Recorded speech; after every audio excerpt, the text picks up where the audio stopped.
G-commerce, selamat datang di podcast Berisik Berbincang Asik bersama saya Abner Thomas. Dalam episode kali ini kita kedatangan narasumber mahasiswa Gcom tentunya yang akan berbagi pengalaman dia ketika mengikuti magang di Singapura. Seperti apa keseruan magangnya, sulit sukarnya, kita dengarkan cerita bersama Kak Andreas Ayub. Halo Kak Andreas. Halo Abner, apa Kak Andreas, kabar hari ini bagaimana? Karena cuaca jadi sedikit under the weather ya. Oh, tapi sehat. Sehat, puji Tuhan sehat. Oke. Kau sendiri gimana Kak Abner? Ya, sehat, semangat hari ini pastinya ya. Oh, ya. Nah, Kak Ayub, mungkin sebelum kita channel lebih lanjut, Kak Ayub boleh dong memperkenalkan diri dan mungkin tadi sebut nama sih, tapi Kak Ayub bisa memperkenalkan diri untuk para G-commerce, namanya dan angkatan berapa di Gcom. Halo G-commerce semuanya, perkenalkan nama saya Andreas Ayub. Kalau misalnya di kampus ada yang panggil Andre, ada yang panggil Ayub, whichever is fine. Saya semester 8, angkatan 21, program studi ilmu komunikasi. Sekarang semester 8. Puji Tuhan, sekarang sibuknya ada sibuk ngajar, sibuk kerja juga part time, sibuk olahraga sambil tunggu jadwal untuk skripsi dan wisuda. Jadi hari ini mahasiswa yang sedikit lagi bahkan sold out dari Amin, Gcom. sampai sold out. Amin ya. Amin ya. Akan segera keluar dari Gcom. Oke, Kak Ayub, kemarin kita undang Kak Ayub hari ini di sini karena kita tahu bahwa Kak Ayub punya pengalaman magang. Iya. Itu kalau kita tahu semua anak dapat kesempatan magang nih, tapi biasanya magang-magang anak-anak yang lain itu di Kupang atau di luar Kupang saja, tapi tidak sampai ke luar negeri. Kemarin Kak Ayub mendapatkan kesempatan untuk magang di Singapura. Itu magangnya di perusahaan apa namanya? Kalau magangnya kita sama satu NGO, nah itu non-profit organization yang dari Singapura namanya Global Village for Hope. Kebetulan memang organisasinya itu fokus untuk ngebantu anak-anak di Myanmar sama di Indonesia. Kalau di Indonesia memang fokusnya di Pulau Timur ini. Oh, Gitu. Ya. jadi itu NGO ya yang fokus pada isu anak-anak juga. Anak-anak, edukasi, kemudian necesitas juga. Oke, nah saat Kak Ayub magang, dapat informasi magang di Singapura itu dari mana sih? Proses dapat informasinya, lalu apakah ada seleksi tertentu dan sebagainya begitu? Kalau misalnya prosesnya cukup panjang ya, karena semua berawal dari koneksi. Koneksi itu penting. Banyak orang yang bilang kalau punya orang dalam itu cheat ya, tapi sebenarnya these days kita perlu untuk bangun koneksi, bangun relasi biar kita dapat exposure ke as much as information gitu loh, termasuk kesempatan magang, locker dan lain sebagainya. Nah kalau dari Beta kebetulan GVH ini kan punya long history lah dengan Undana dan juga Gcom, karena saat pertama kali branch ke Indonesia memang yang kerja di GVH ini kebanyakan alumninya Gcom gitu. Sampai sekarang juga banyak alumni Gcom gitu. Nah kebetulan Beta tahun 2021-2022 pernah ikut volunteer dengan mereka kegiatannya. Nah itu memang di reach out sama salah satu alumni kita yang kerja di sana, direkomendasi juga dengan dosen kita Ibu Noni ya. Nah dari situlah kita keep in touch sampai akhirnya adalah program magang dari GPH. Memang sudah sempat magang beberapa kali gitu, ada yang magang dari ilmu komputer juga di GPH, tapi untuk yang internasional yang offline benar-benar ke Singapura baru pertama kali. Dan memang itu thanks ke Kang Jeju, karena Kang Jeju yang push untuk ini magang jadi. Yeah. Oke, luar biasa ya, artinya karena tapi ada proses seleksinya kan? Iya, ada proses seleksinya. Proses seleksinya itu wawancara pertama. Jadi kita wawancara untuk testing whether bisa kita bahasa Inggris gitu. Pokoknya kan kita ke Singapura, at least kita bisa conversation level lah, bisa ngerti. Banyak yang mungkin berpikiran Englishnya harus setara A, B, C, D, tapi sebenarnya selama bisa saling ngerti, that's fine gitu loh. Jadi banyak kesempatan orang-orang tuh sering overlook karena harus bahasa Inggris. Padahal kita tuh belajar bahasa Inggris dari SD loh. Masa kita sudah kuliah masih pesimis dengan kita punya bahasa Inggris gitu loh. Oke. Nah, Kayu berarti lalu di sana dibiayai full ya. Artinya Kayu berangkat dari Kupang ke Singapura itu dibiayai full oleh kampus. Oleh Undana, Oleh puji Tuhan. Undana. Jadi benar-benar kita bawa diri ke sana.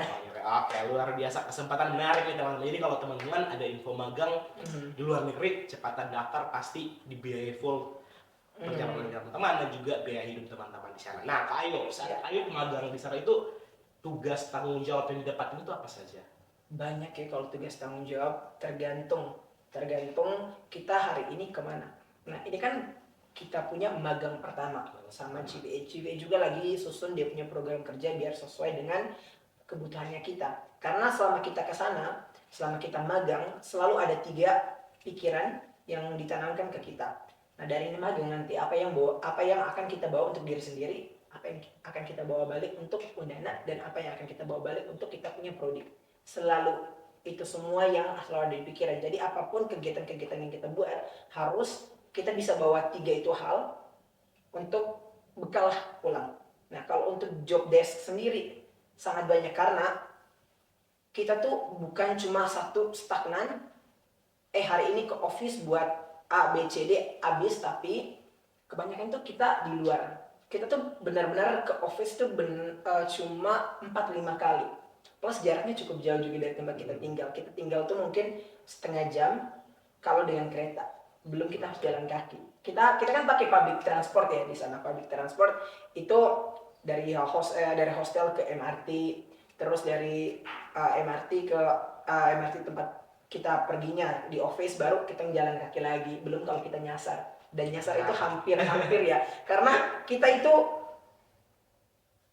minggu ini selalu lokasi yang berbeda-beda. Jadi nggak nyasar. Selalu nyasar. Kalau job desk secara spesifik itu kita banyak sekali dia punya tuntutan pekerjaannya, mulai dari kita analisis, kita kan di pair sama berbagai macam organisasi, berbagai macam perusahaan juga di sana. Karena GBH ini tuh kita kesana 1 kali jadi advokat untuk GBH, untuk kita bantu cari sponsor untuk expose GBH itu apa. Jadi kita pergi ke beberapa perusahaan, visit.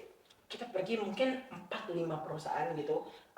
Nggak hanya kita pergi belajar perusahaan itu buat apa, tapi kita juga sekalian expose GBH dan juga kita gitu sebagai anak-anak Indonesia, sebagai anak-anak magang, anak-anak Gcom dan sebagainya. Nah, fun fact, salah satunya teman magangku Winda, dari visit kita bahkan sekarang sudah dapat job dengan salah satu perusahaan di Singapura, dan memang itu difasilitasi oleh GBH juga. Wah, luar biasa ya. Iya. Tapi selain itu kita juga dipercayakan untuk beberapa presentasi dan meeting. Dan yang paling penting itu di meeting benar-benar bikin saya sangat-sangat terkesan dengan mereka punya kepercayaan kepada kita.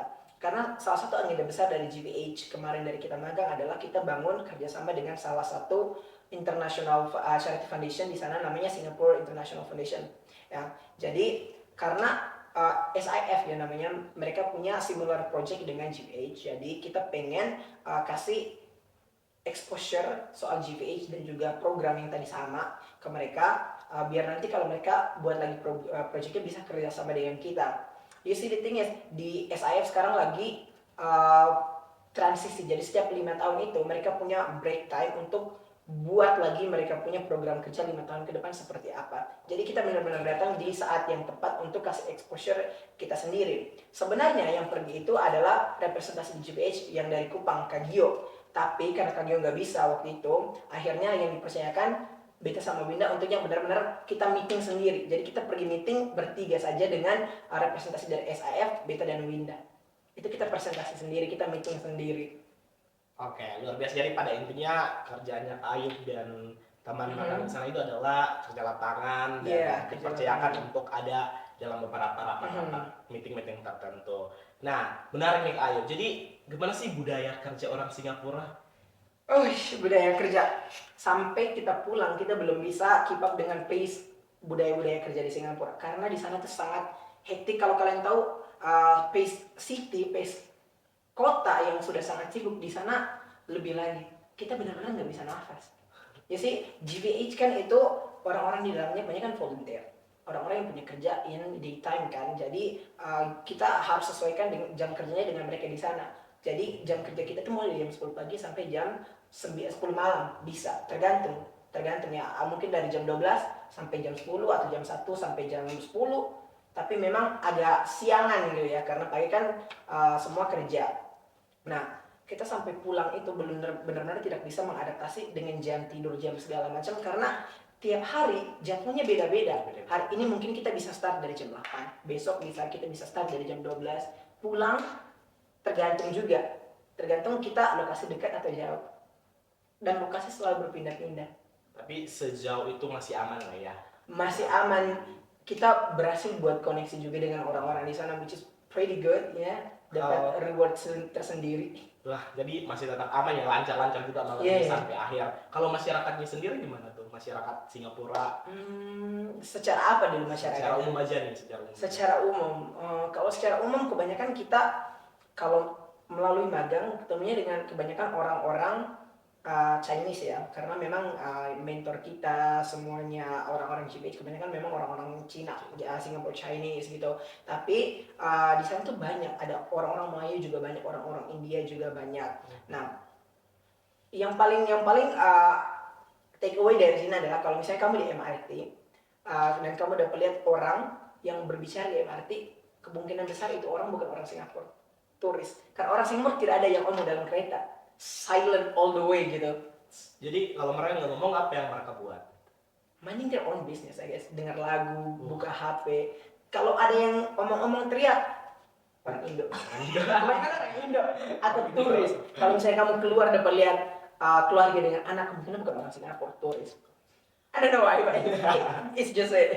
Luar biasa ya. Jadi memang ya masing-masing daerah punya keunikannya masing-masing dan Ayub dan temannya bisa ke sana, lalu magang di sana menyelesaikan tantangan dengan baik. Lalu kira-kira ada nggak sih tantangan selama magang di sana? Mungkin tadi kan selain jarak, budaya kerja yang beda-beda setiap hari, jadwal kerja yang beda-beda, ada nggak sih tantangan-tantangan lain yang ditemukan? Definitely, kayak saya sudah mention earlier, nyasar itu always. Nyasar itu always. Kita tuh, saya dan Winda ke sana, kita head to head gitu loh, sama-sama keras kepala. Jadi satu nyasar, satu bilang ke sini, satu bilang ke sini, ternyata dua-duanya nyasar. It's pretty funny. Kita tuh nyasar berapa kali di sana. Hampir tiap kali kita pergi, tapi syukurnya kita selalu leave early gitu loh. Jadi kita punya waktu di antara itu waktu nyasar untuk balik lagi ke jalur utama gitu. Selain itu, maybe challenge-nya di mana ya? Other than that, secara English, secara conversation nggak ada juga challenge yang berarti. But I would say ya, nyasar itu sudah yang paling challenge gitu. Maybe nervous sebelum meeting, sebelum big presentation. Kita sempat presentasi di salah satu perusahaan besar yang memang sering sponsor ke GPH. Itu namanya nggak sponsornya, jadi jangan mention. Pokoknya itu perusahaan besar yang memang dia urus fragment sama taste. Jadi kalau misalnya kalian di sampo-sampo yang sering kalian gunakan sekarang, itu fragrance-nya dibuat di itu perusahaan. Hampir semua brand yang kita pakai sekarang, brand yang kemarin di Indonesian Idol sempat sponsor juga yang pas Pice pulang, itu satu. Jangan mention dulu. Brand-brand terkenal lainnya yang sering kita belilah di supermarket gitu. Makanan juga, itu perusahaan yang benar-benar kimia yang mereka buat, dia punya fragrance-nya segala macam. Kita tuh harus kasih presentasi di depan employees-nya di sana, orang-orang yang kerja di sana. Bayang Beta dan Winda yang bukan native speaker, kita bukan mother tongue-nya bahasa Inggris, jadi kita harus prepare presentasi segala macam. Itu sangat nervous, tapi puji Tuhan orang-orang di sana itu sangat-sangat welcoming dengan kita. Bahkan ada juga kakak yang ternyata dari Indonesia, setelah kita presentasi dia come up to us, tanya soal project-projectnya GBC, which means kita berhasil kasih delivery. Kemudian dia kasih koneksi dengan salah satu perusahaan juga di Kota Kupang gitu loh. Jadi in case mau bantu dan lain sebagainya, sponsorship, akhirnya dapatlah koneksi, at least ya. Menarik ya tantangannya. Tapi kalau saya lihat sebenarnya tantangan magang di Singapura juga mirip-mirip sama ketika tantangan magang di Kupang ya. Mungkin bedanya adalah situasi dan tempatnya. Nah, kalau tadi Kak Ayub sudah cerita soal tersesatnya gitu ya dan sebagainya, itu menarik nih. Tapi kira-kira ada nggak sih pengalaman yang lebih menarik, yang lebih berkesan gitu? Jadi mungkin ada jalan-jalan nggak sih? Dapat sempat jalan-jalan gitu? Jalan-jalan definitely. Orang-orang dari GBH benar-benar kredit kita punya jadwal itu sangat luar biasa. Jadi kita tuh selalu jalan-jalan akhir pekan. Ada mentor yang memang khusus bawa kita jalan-jalan. Kalau memorable banyak sih. But I would say ini yang magangnya, tapi ada lagi yang di luar magang. Iya, nggak apa-apa. Yang mau di magang ya ataupun yang di Singapura umumnya juga nggak apa-apa tuh. Jadi kita jalan-jalan tuh tiap akhir pekan. Jadi kita selalu dibawakan kemana-mana. Jadi sometime beta pernah mention beta belum pernah makan kepiting. Minggu depan bintangnya langsung bawa pergi makan di salah satu spot kepiting yang orang selalu makan di Singapura. Sebaik itu. Dan mereka kalau buat jadwal itu ada satu hari yang kita harus ikut weekend hari Sabtu. Jadi mereka make up di jadwal. Jadi hari Jumat kamu libur, tidak usah kerja sudah minggu depan karena kamu Sabtu lalu sudah kerja gitu loh. Jadi make up lah untuk kita punya waktu. Jadi benar-benar respect dengan kita punya waktu dan respect dengan boundaries. Itu yang paling penting. Tadi lupa mentionnya, mereka itu benar-benar respect dengan boundaries. Kalau misalnya kita, kalau datang tamu dari luar, orang magang, teman-teman datang visit selalu ajak ke rumah ya. Banyak orang Indo kayak gitu, tapi di mereka itu benar-benar put boundaries antara pekerjaan-pekerjaan, volunteer-volunteer, personal-personal. Itu admirable sih kalau menurut saya gitu. Yang kepenting itu pertama sangat memorable and kind of embarrassing. But still, kita pemerintah sangat baik. The second maybe pas kita di hostel. Hostel itu kita kan tinggal di hostel, benar-benar kita yang cari sendiri segala macam. Jadi kita ketemu dengan banyak sekali orang di hostel. Tiap minggu orang baru masuk, orang yang sudah stay cukup lama keluar. Jadi beta dan Winda biasa kita di lobby. Saya sering sekali disalahkan sebagai orang yang kerja di situ. Karena jam 9 malam mereka sudah pulang. Yang kerja di sana udah pulang. Jadi tinggal saya sendiri. Saya dan Winda biasa duduk di lobby kerja. Bla bla bla, orang datang tanya, kakak ini pakai mesin cuci seperti apa? Dia bilang, kita kan mungkin orang Indonesia terlalu ramah, langsung jawab saja gitu jatuh. Tapi ternyata mereka kira kita yang kerja di situ. Pak, menarik pengalaman. Ya, menarik dan berkesan ya selama magang di Singapura. Nah, Kak Ayub, jadi kira-kira setelah magang di Singapura, kira punya mimpi kembali kerja di sana nggak sih? Personally, no, not now gitu ya. Tunggu sampai saya bisa beradaptasi dengan mereka punya pace dulu, karena mungkin terlalu layback ya saya di sini, terlalu santai. Apalagi kebanyakan saya kerjanya freelance kan. Jadi benar-benar life work balance berdasarkan pengalaman saya pergi ke sana nggak sampai, karena kerjanya jadwalnya nggak tetap gitu loh, karena kita selalu kerja jadwal berpindah-pindah. Tapi kalau misalnya I think once kita punya jadwal yang pas, udah memang jadwalnya ada, bisa gitu lah ya. Tapi untuk kerja di sana networkingnya sangat enak gitu loh. Kita yang di hostel aja, orang-orang yang datang kerja, semua kerja dari perusahaan-perusahaan internasional. Jadi datang ke situ untuk benar-benar meeting, ada project segala macam. Asik loh. Kalau misalnya kamu pengen koneksi internasional, satu kali berkunjung. Satu minggu kamu pergi jalan-jalan di luar, ketemu dengan orang. Pernah ketemu orang yang kerja di Facebook, kerja di perusahaan-perusahaan besar, perusahaan-perusahaan nikel, datang meeting. Itu orang yang bertemu di jalan loh, bukan melalui magang. Datang memang untuk mereka punya kerjaan sendiri. Pretty cool untuk networking.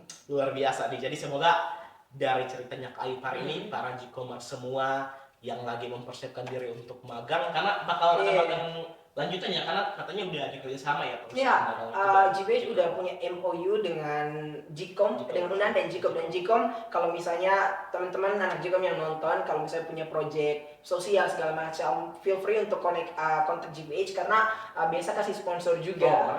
Jadi butuh ya. Jadi adik-adik yang nonton butuh sponsor, bisa jadi salah satu kandidatnya.